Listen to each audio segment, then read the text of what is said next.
Para vos, Vanina. No hay que llorar por un huevón.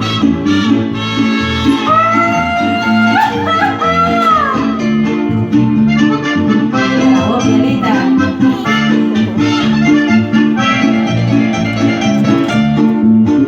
Que porque sea bonito, buen amante, bien parado, no crean que de llorar.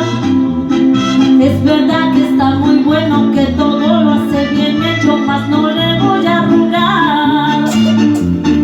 Yo no soy como las otras que a sus pies se han humillado, suplicando su querer. Yo sí debo estar contenta, lo que tengo es berraquera y para eso hay mucha mujer.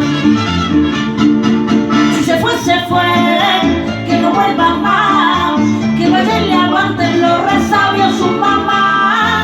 Que yo buscaré, que me dé pasión, me siento muy hembra para llorar por un huevón.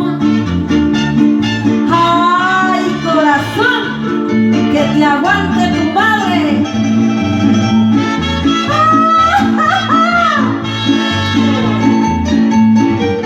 Para ustedes, mis hijas, no lloren.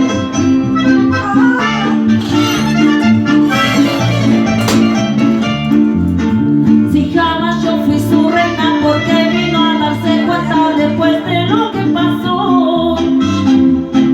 Si quería solo un parche tranquilo y después largarse, porque entonces me mintió.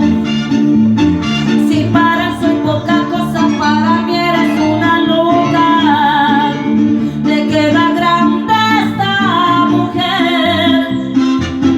No habrá cargo de conciencia, pues fue linda la experiencia y también rico la pasé.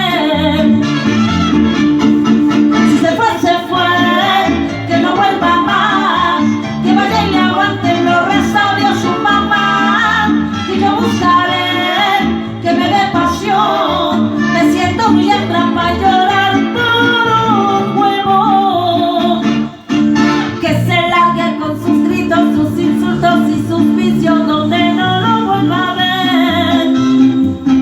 Que se busque quien lo quiera, que le sirva de manteca, ni se le ocurra volver. Si para él soy poca cosa, para mí eres una loca. Le queda grande esta mujer.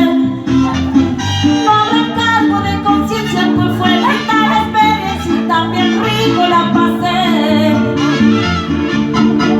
Si se fue, que no vuelva